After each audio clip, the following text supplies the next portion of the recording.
மெய்வெளியின் செய்திகள் ஆதரவு வழங்குவோர் Satcon Holidays.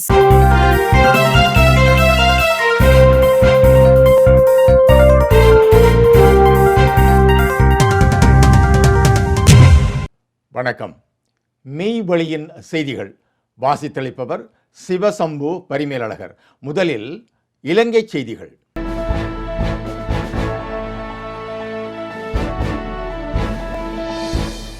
இந்திய அரசின் நிதியுதவியில் அமைக்கப்பட்ட யாழ்ப்பாணம் திருவள்ளுவர் கலாசார மத்திய நிலையத்திற்குள் புகுந்த புத்த சாசன அமைச்சு. வடக்கு கிழக்கில் தமிழ் மக்களுக்கென கலாச்சார ரீதியாக ஒரு தனி அடையாளம் இருக்கக்கூடாது என்ற சிங்கள பௌத்த பேரினவாதத்தின் எண்ணமே யாழ்ப்பாணம் திருவள்ளுவர் கலாச்சார மத்திய நிலையத்துக்குள் புத்த சாசன அமைப்பு உள்வாங்கப்பட்டமைக்கு பிரதான காரணம் என தமிழ் தேசிய மக்கள் முன்னணியின் தலைவரும் யாழ் மாவட்ட எம்பியுமான கஜேந்திரகுமார் பொன்னம்பலம் குற்றம் சாட்டியுள்ளார். நேற்று வியாழக்கிழமை யாழ் தென்மராட்சி நுணாவில் பகுதியில் இடம்பெற்ற மக்கள் சந்திப்பில் கலந்து கொண்டு ஊடகங்களுக்கு கருத்து தெரிவிக்கும் போதே அவர் இவ்வாறு தெரிவித்துள்ளார். இந்திய அரசாங்கத்தின் நிதியுதவியில் அமைக்கப்பட்ட யாழ்ப்பாண திருவள்ளுவர் கலாச்சார மத்திய நிலையத்தின் நம்பிக்கை பொறுப்பு நிதியத்தை ஸ்தாபிப்பதற்கு புத்தசாசன சமய மற்றும் கலாச்சார விவகாரங்கள் அமைச்சர் சமர்ப்பித்துள்ள யோசனைக்கு கடந்த திங்கட்கிழமை அமைச்சரவை அங்கீகாரம் வழங்கியுள்ளது. யாழ்ப்பாணம் திருவள்ளுவர் கலாச்சார மத்திய நிலையம் நிர்மாணிக்கப்படும் போது அது யாழ் மாநகர சபைக்கு வழங்கப்படும் என்ற உறுதிமொழியின் பிரகாரம் அமைக்கப்பட்டமை யாவரும் அறிந்தது. பின்னர் யாழ் மாநகர சபை அதன் பராமரிப்பு செலவுகள் அதிகமாக இருப்பதாக தெரிவித்த நிலையில் இந்திய தூதரகம் தலையீடு செய்து சில காலங்களுக்கு அதனை பராமரித்து தருவதான உறுதிமொழியின் அடிப்படையில் பராமரிக்கப்பட்டு வருகின்றது. இவ்வாறான ஒரு நிலையில் கடந்த அரசாங்கம் ஒன்றில் குறித்த கலாச்சார மண்டபத்தின் பராமரிப்பு செலவுகளை பாதுகாப்பு அமைச்சு பொறுப்பேற்கும் அதனை தமது கண்காணிப்பின் கீழ் வழங்குமாறு கோரியது. அதற்கு தமிழ் தேசியம் சார்ந்த கட்சிகள் இந்திய தூதரகத்திற்கு விடுத்த அழுத்தத்தின் காரணமாக அந்த முயற்சி கைவிடப்பட்டது. இவ்வாறான ஒரு நிலையில் தற்போதைய தேசிய மக்கள் சக்தி அரசாங்கம் தமிழ் மக்களுக்கு என நிர்மாணிக்கப்பட்ட திருவள்ளுவர் கலாச்சார மண்டபத்தினை புத்தசாசன அமைச்சின் நம்பிக்கை பொறுப்பு சபைக்குள் உள்வாங்கியமை பாரிய சந்தேகத்தை ஏற்படுத்துகின்றது. வடக்கு கிழக்கில் தமிழ் மக்களின் கலாச்சார ரீதியான மற்றும் மத அடையாளங்களை அளிப்பதற்கும் திரிவுபடுத்துவதற்கும் பிரதான காரணமாக விளங்குகின்ற புத்த சாசன அமைச்சு திருவள்ளுவர் கலாச்சார மண்டபத்தை நம்பிக்கை பொறுப்பு சபைக்குள் உள்வாங்கியமை திட்டமிட்ட தமிழின அழிப்பாகும்.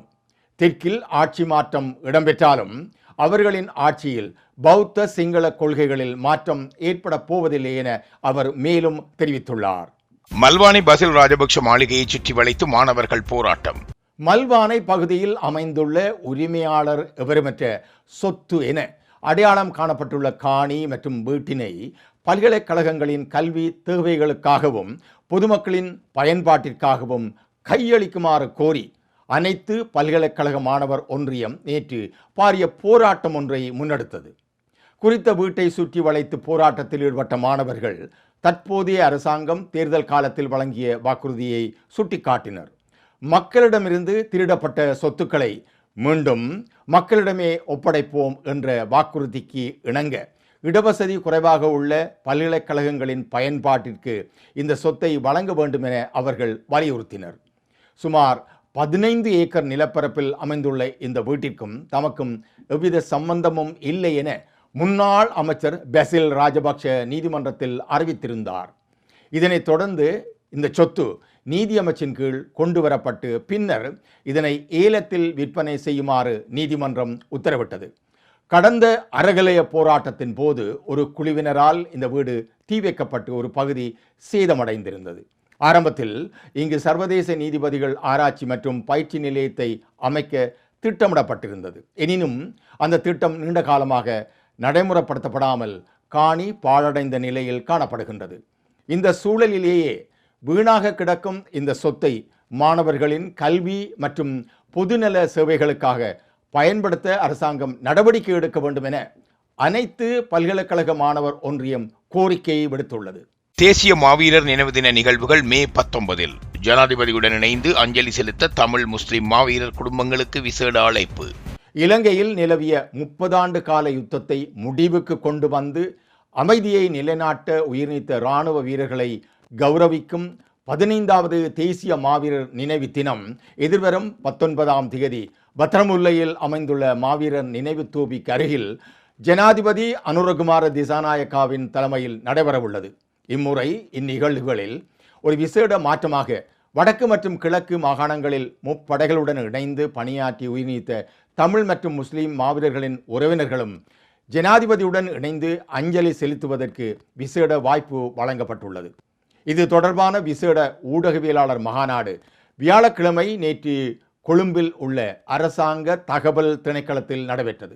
இதன்போது இராணுவ வீரர் சேவைகள் அதிகார சபையின் தலைவர் ஓய்வு பெற்ற பிரிகேடியர் SP கோஹன தெரிவிக்கையில், சுமார் 3 தசாப்தங்களாக நிலவிய யுத்தத்தை முடிவுக்கு கொண்டு வந்து நாட்டில் அமைதியை நிலைநாட்டுவதற்காக தமது உயிரை தியாகம் செய்த இராணுவ வீரர்களுக்கு தேசத்தின் கௌரவத்தை செலுத்தும் முகமாக ஆண்டுதோறும் மே மாதம் 19ஆம் தேதி தேசிய மாவீரர்கள் நினைவு தினம் அனுஷ்டிக்கப்படுகிறது.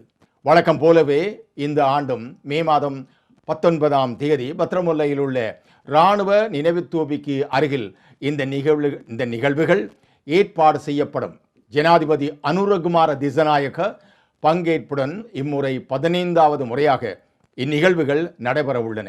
இம்முறை நிகழ்வில் சில விசேட மாற்றங்களை மேற்கொண்டுள்ளோம். எமது பிரதான நோக்கம் தாய் நாட்டிற்காக உயிர்நீத்த மாவீரர்களின் குடும்ப உறுப்பினர்களுக்கு இந்த நிகழ்வில் அதிக வாய்ப்புகளை வழங்குவதாகும். எனவே முன்னைய ஆண்டுகளை விட அதிக எண்ணிக்கையிலான குடும்ப உறுப்பினர்களை பங்கேற்க செய்துள்ளோம்.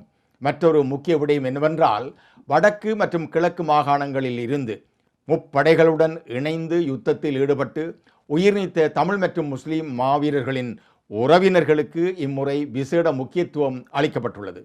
சுமார் 30க்கும் மேற்பட்ட இத்தகைய குடும்பங்களை விசேடமாக தெரிவு செய்து அவர்கள் ஜனாதிபதியுடன் இணைந்து தமது உறவினர்களுக்கு அஞ்சலி செலுத்தவும் கௌரவம் அளிக்கவும் வாய்ப்பு வழங்கப்பட்டுள்ளது என்று தெரிவித்துள்ளார். வடக்கு கிழக்கு இணைந்த நிலமீட்பு செயலணியை உருவாக்கும் அவசியம் வலியுறுத்தல். கிழக்கு மாகாண நிலமீட்பு வலையமைப்பினரின் ஏற்பாட்டில் வடக்கு மற்றும் மத்திய மாகாணங்களுடனான நில உரிமைக்கான ஒருங்கிணைந்த கள விஜயமும் ஒன்றிணைவு கலந்துரையாடலும் இன்று வெள்ளிக்கிழமை வவுனியா மாவட்டத்தின் நெடுங்கேணி பகுதியில் 2ஆம் நாளாக தொடர்ந்து நடைபெற்றது. இந்த கலந்துரையாடலில் வவுனியா வடக்கு பிரதேச சபை தவிசாளர், மாவட்ட சிவில் அமைப்புகளின் பிரதிநிதிகள், நில அபகரிப்பால் பாதிக்கப்பட்ட மக்கள், சமூக செயற்பாட்டாளர்கள் உள்ளிட்ட பலர் கலந்து கொண்டிருந்தனர். கிழக்கு மாகாணத்தை பிரதிநிதித்துவப்படுத்தி அம்பாறை, மட்டக்களப்பு மற்றும் திருகோணமலை மாவட்டங்களில் நில உரிமைக்காக செயற்பட்டு வரும் செயற்பாட்டாளர்கள் பங்கேற்றதுடன் வவுனியா மாவட்டத்தில் நில அபகரிப்பால் பாதிக்கப்பட்ட மக்கள், சிவில் அமைப்புகள் மற்றும் அரசியல் பிரதிநிதிகளும் இணைந்திருந்தனர்.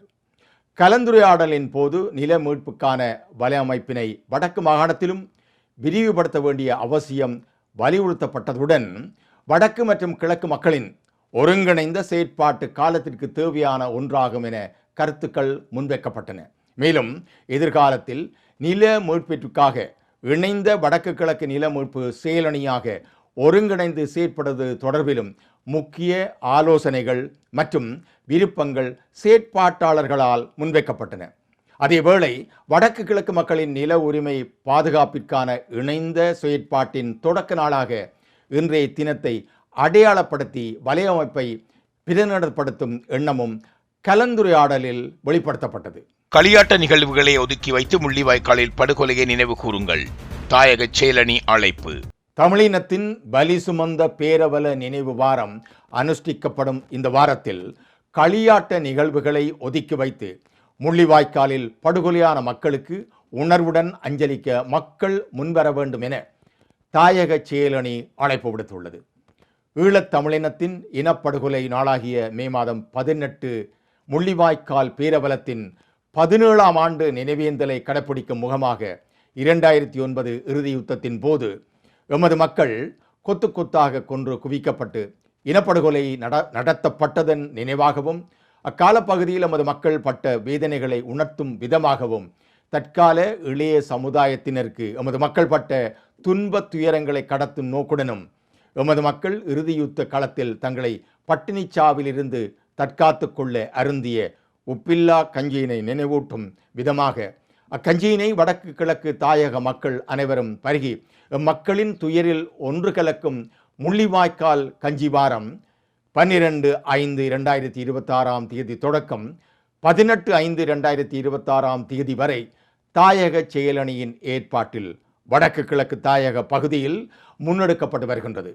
இக்கால பகுதியில் எமது மக்கள் தங்கள் பிரதேசங்களில் களியாட்ட நிகழ்வுகளை தவிர்ப்பதுடன் விளையாட்டுப் போட்டிகள் பொது நிகழ்வுகளையும் முழுமையாக தவிர்த்து பெரும் இனப்படுகொலைக்கு உள்ளாக்கப்பட்டமது மக்கள் நினைவு கூறும் முள்ளிவாய்க்கால் நினைவு வாரத்தை உணர்வு பூர்வமாக கடைப்பிடிக்குமாறு அன்புரிமையுடன் வேண்டி நிற்கின்றோம்.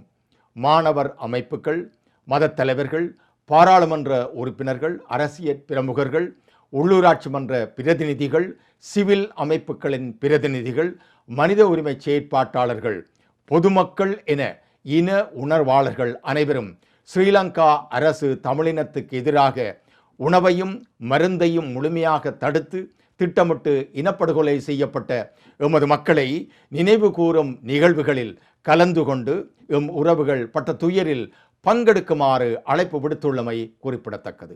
மட்டக்களப்பில் 16 வயது சிறுமிக்கு மயக்க மருந்து கொடுத்து கடத்தல்காரர்கள் கைது. மட்டக்களப்பில் பாடசாலை மாணவி ஒருவரை கடத்த முயன்ற இருவர் கைது செய்யப்பட்டுள்ளனர்.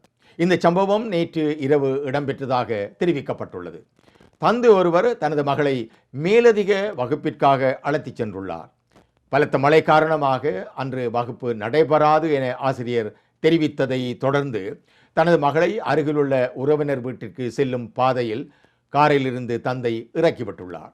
சில நிமிடங்களில் சிறுமி இன்னும் வீட்டிற்கு வரவில்லை என உறவினர்கள் தந்தைக்கு தொலைபேசி மூலம் அறிவித்துள்ளனர். இதனால் அதிர்ச்சியடைந்த தந்தை உடனடியாக சம்பவ இடத்திற்கு விரைந்த போது அங்கு முச்சக்கர வண்டி ஒன்று சந்தேகத்திற்கு இடமான முறையில் நிற்பதை அவதானித்துள்ளார். அவர் முச்சக்கர வண்டியை அண்மித்த முயன்ற போது அதிலிருந்த இளைஞன் தப்பியோடியுள்ளார். இதன் போது தனது மகள் முச்சக்கர வண்டிக்குள் மயங்கிய நிலையில் இருப்பதைக் கண்ட தந்தை அவரை உடனடியாக மட்டக்களப்பு போதனா வைத்தியசாலையில் அனுமதித்துள்ளார். சிறுமிக்கு மயக்க மருந்து கொடுக்கப்பட்டுள்ளதை உறுதிப்படுத்திய வைத்தியர்கள் அவரை அவசர சிகிச்சை பிரிவில் அனுமதித்து சிகிச்சை அளித்து வருகின்றனர். இதற்கிடையில் கடத்தலுக்கு பயன்படுத்தப்பட்ட முச்சக்கர வண்டியை மீட்டுச் செல்வதற்காக மற்றொரு இளைஞர் அங்கு வந்துள்ளார். இந்த முச்சக்கர வண்டி என்னுடையது, எனது நண்பனே இதனை இங்கு கொண்டு வந்தார் என கூறி அதனை எடுத்துச் செல்ல முயன்ற போது அங்கிருந்தவர்களுடன் வாய்த்தக்கம் ஏற்பட்டது. அப்போது அந்த இளைஞர், நானே காவல்துறையினருக்கு அழைக்கின்றேன், காவல் நிலைய பொறுப்பதிகாரி எனது நண்பர் என கூறிய பொதுமக்களை அச்சுறுத்தியுள்ளார். இதனால் ஆத்திரமடைந்த பொதுமக்கள் அந்த இளைஞரை தடுத்து வைத்து நையப்புடைத்ததோடு காவல்துறையினருக்கு தகவல் வழங்கி அவரிடம் ஒப்படைத்துள்ளனர். காவல்துறையினர் மேற்கொண்ட விசாரணைகளின் அடிப்படையில் குறித்த இளைஞர் கைது செய்யப்பட்டதோடு அவரிடமிருந்து பெறப்பட்ட தகவலின் பேரில் நேற்று இரவு 11 மணி அளவில் கடத்தலில் ஈடுபட்ட பிரதான சந்தேக நபரும் கைது செய்யப்பட்டுள்ளார். கைது செய்யப்பட்ட இருவரும் இருதயபுரம் பகுதியைச் சேர்ந்த 20 மற்றும் 21 வயதுடைய இளைஞர்கள் என தெரிவிக்கப்பட்டுள்ளது. சந்தேக நபர்களை நீதிமன்றில் முன்னிலைப்படுத்த காவல்துறையினர் மேலதிக நடவடிக்கைகளை மேற்கொண்டு வருகின்றனர். செய்திகளில் இனி வருவன இந்திய செய்திகள். Discover the magic of Sri Lanka with Satkin Holidays. From breathtaking beaches to ancient temples, we offer curated travel itineraries for every kind of traveler. Our experts design the perfect journey, tailored to your needs and interests, ensuring you make the most of your time in Sri Lanka. Experience Sri Lanka's vibrant culture, pristine nature, and world-class hospitality with Satkin Holidays. Book your unforgettable adventure today with Satkin Holidays.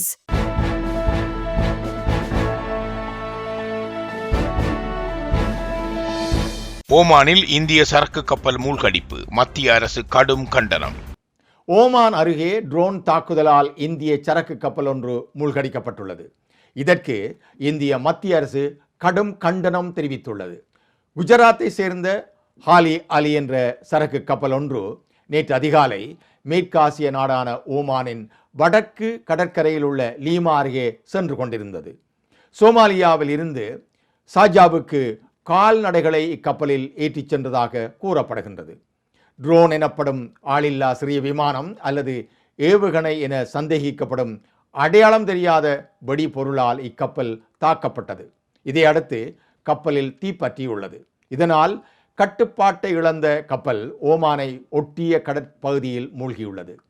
கப்பலில் இருந்த ஒரு மாலுமி உட்பட 15 இந்திய பணியாளர்களும் Oman அதிகாரிகளால் பாதுகாப்பாக மீட்கப்பட்டதாக அதிகாரிகள் தெரிவித்துள்ளனர். மீட்கப்பட்ட பணியாளர்கள் அனைவரும் பாதுகாப்பாக இருப்பதாக கப்பல் உரிமையாளர் சுல்தான் அகமது தெரிவித்துள்ளார். கப்பல் மீது தாக்குதல் நடத்தியவர்கள் யாரென்று உடனடியாக தெரியவில்லை. ஆனால் நம் வெளியுறவு அமைச்சகமும் இத்தாக்குதலை ஏற்றுக்கொள்ள முடியாது என்று தெரிவித்துள்ளதுடன் கடும் கண்டனத்தை பதிவு செய்துள்ளது. மேலும் வணிக கப்பல்கள் மற்றும் சிவிலியன் மாலுமிகள் தொடர்ந்து குறிவைக்கப்படுவதை கண்டிக்கின்றோம் என தெரிவித்துள்ளது. ஹார்முஸ் ஜலசந்தியில் ஈரான் அமெரிக்க மோதல் தொடர்பான பதற்றங்கள் அதிகரித்து வரும் நிலையில் இப்பிராந்தியத்தில் கடல்சார் பாதுகாப்பை கவலைக்குரியதாக மாறியுள்ளது. 59 ஆண்டுகளுக்கு பிறகு தமிழகத்தில் 2 காங்கிரஸ் அமைச்சர்கள். மாணிக்கம் தாகூர் சூசக பதிவு. கூட்டணி கட்சிகளுக்கு என்றும் அதிகாரத்தில் பங்கு வழங்கப்படும் என்று கூறிய தவேக தலைவர் விஜய் தனது வாக்குறுதியை காப்பாற்றியுள்ளார். தற்போது 59 ஆண்டுகளுக்கு பின்னர் கதர் அணிந்த 2 காங்கிரஸ் அமைச்சர்கள் அமைச்சரவையில் இடம் பிடிக்கின்றார்கள் என்று காங்கிரஸ் எம்பி மாணிக்கம் தாக்கூர் தெரிவித்துள்ளார். இது தொடர்பாக அவர் வெளியிட்டுள்ள எக்ஸ் பதிவில் 2026 தேர்தலுக்கு முன்பே திமுக ஆட்சியில் பங்கு தமிழகம் ஏற்காது என்று வெளிப்படையாக அறிவித்தது. அதற்கு மக்கள் தங்களின் எதிர்ப்பை வழங்கிவிட்டார்கள். தமிழக மக்கள் ஆட்சியில் பங்கு பெற வேண்டும் என்று கூறிவிட்டனர். ஒரு புதிய வரலாறு எழுதப்படுகின்றது.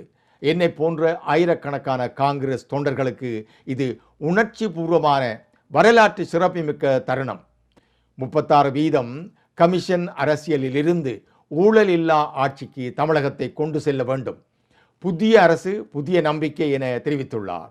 தமிழகத்தில் நடந்து முடிந்த சட்டப்பேரவை தேர்தலில் தவேக தனிப்பெருங்கட்சியாக உருவெடுத்தது. 108 இடங்களில் வென்ற அந்த கட்சி பெரும்பான்மைக்காக காத்திருந்த போது முதலில் ஆதரவு கரம் நீட்டியது காங்கிரஸ். அக்கட்சியின் 5 எம்எல்ஏக்கள் ஆதரவு உட்பட விசிக, IUML, கம்யூனிஸ்டுகள் ஆதரவையும் பெற்று ஆட்சியை பிடித்தார் விஜய். ஆட்சி அமையும் முன்னரே காங்கிரஸ் அமைச்சரவையில் இடம்பெறும் என்று அக்கட்சியின் மூத்த தலைவர்கள் ஊடாக பேட்டிகளில் தொடர்ச்சியாக கூறி வந்தார். இந்நிலையில் 59 ஆண்டுகளுக்கு பின்னர் கதர் அணிந்த 2 காங்கிரஸ் அமைச்சர்கள் அமைச்சரவையில் இடம் பிடிக்கின்றார்கள் என்று காங்கிரஸ் எம்பி மாணிக்கம் தாக்கூர் தெரிவித்துள்ளார். தவேக இன்னும் அமைச்சரவை பட்டியலை வெளியிடவில்லையே. இன்னும் ஓரிரு தினங்களில் அந்த பட்டியல் வெளியாகும் என்று எதிர்பார்க்கப்படுகின்றது. தமிழக சட்டப்பேரவை தேர்தலுக்கு முன்னரே ஆட்சியில் பங்கு என்ற பேச்சை எடுத்து திமுக காங்கிரஸ் உறவில் விரிசல் என்று பேச வைத்தார் மாணிக்கம் தாக்கூர் என்பது நினைவு கூறத்தக்கது. செய்திகளில் தொடர்பான உலகச் செய்திகள்.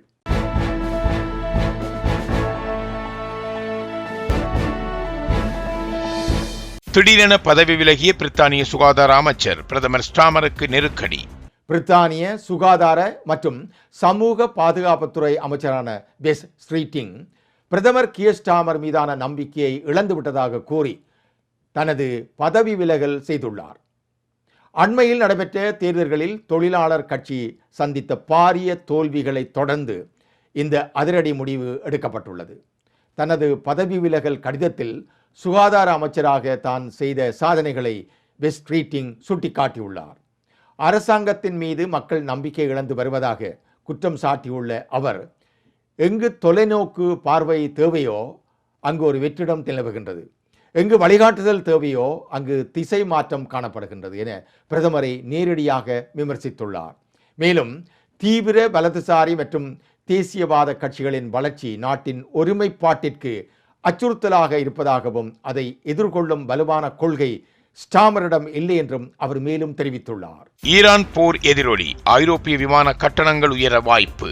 மத்திய கிழக்கில் நிலவும் போர் பதற்றம் மற்றும் ஈரான் மோதல் காரணமாக விமான எரிபொருளின் விலை அதிகரித்துள்ளதால் ஐரோப்பாவிற்கான விமான கட்டணங்கள் உயருவது உறுதி என சர்வதேச விமான போக்குவரத்து சங்கத்தின் தலைவர் வில்லி வால்ஷ் தெரிவித்துள்ளார். சில விமான நிறுவனங்கள் தற்போது கேள்வி குறைவு காரணமாக கட்டணங்களை குறைத்திருந்தாலும் எரிபொருள் விலையேற்றத்தின் சுமையை நீண்ட காலத்திற்கு தாங்க முடியாது என வால்ஷ் சுட்டிக்காட்டியுள்ளார். ஹார்முஸ் ஜலசந்தி நாளை திறக்கப்பட்டாலும் அதன் பாதிப்புகள் அடுத்த ஆண்டு வரை நீடிக்கும் என அவர் கணித்துள்ளார். பிரித்தானியாவில் கோடைகால ஜூலை மற்றும் ஆகஸ்ட் மாதங்களில் விமான போக்குவரத்து 25% அதிகரிக்கும்.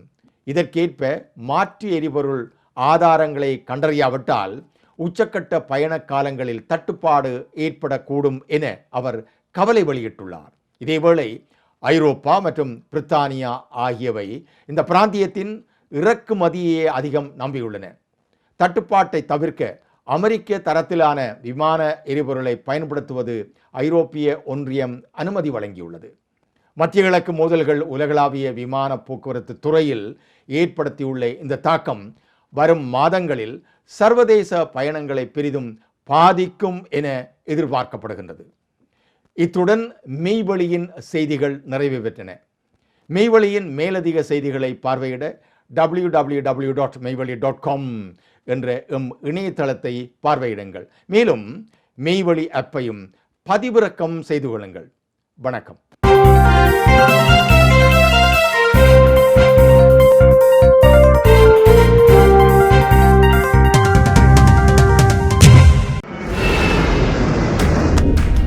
Discover the magic of Sri Lanka with Satkin Holidays. From breathtaking beaches to ancient temples, we offer curated travel itineraries for every kind of traveler. Our experts design the perfect journey, tailored to your needs and interests, ensuring you make the most of your time in Sri Lanka. Experience Sri Lanka's vibrant culture, pristine nature, and world-class hospitality with Satkin Holidays.